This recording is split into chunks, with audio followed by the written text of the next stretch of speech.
Hey everyone, and welcome back to the channel. Today, we're diving into the world of email security, specifically a feature many of us might need help understanding: end-to-end encryption. Imagine sending a letter. The mail carrier can only see the address, not what's inside. That's the idea behind end-to-end encryption. It scrambles the content of your email, making it unreadable to anyone except the sender and receiver, even the email provider.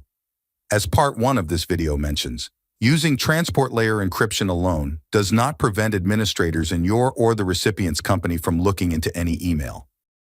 Now, there are different ways to achieve this end-to-end encryption.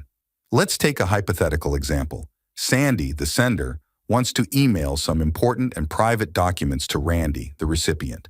Let's explore some popular options, along with their benefits and some disadvantages. First, let's discuss PGP, which stands for Pretty Good Privacy. This method involves creating public and private keys. The public keys are shared freely between both parties. Messages encrypted with a public key can only be decrypted with the corresponding private key. In other words, Sandy will encrypt her message with Randy's public key.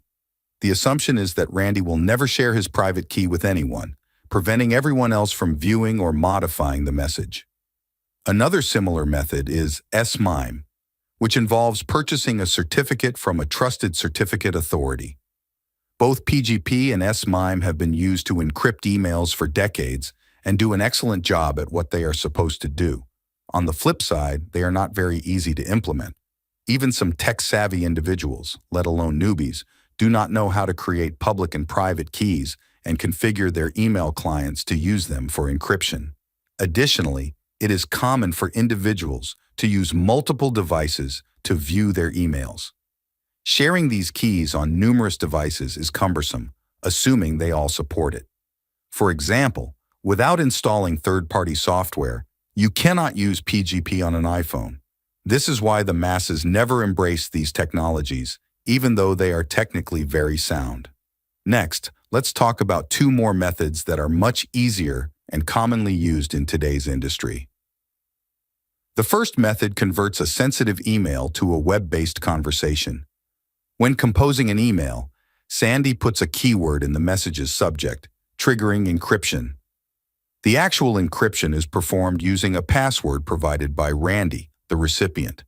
Therefore, the system first asks Randy to create a password. Finally, the email is encrypted using a password only known to Randy. To view the messages, he must connect to a web interface using his password. Another method is to convert an existing email into a password-protected PDF document, which can only be viewed using the password that Randy created earlier. The PDF document is sent as an attachment. One benefit of this method is that the encrypted PDF file does not require Randy to connect to your website and can therefore be viewed even if he is not connected to the internet. If you want to use either of the last 2 methods, consider Zeems, which offers these features at a very cost-effective price. An important fact to remember is that no additional software, such as a plugin, is used when composing emails. Therefore, the sender can use their favorite email client, such as Microsoft Outlook, mobile devices running on iOS or Android, or a web-based interface to compose confidential emails. End-to-end encryption empowers you to take control of your email privacy. Remember, a little research can go a long way in protecting your sensitive information. Thanks for watching. Let us know in the comments below which encryption method you're curious about, and don't forget to like and subscribe for more tech tips.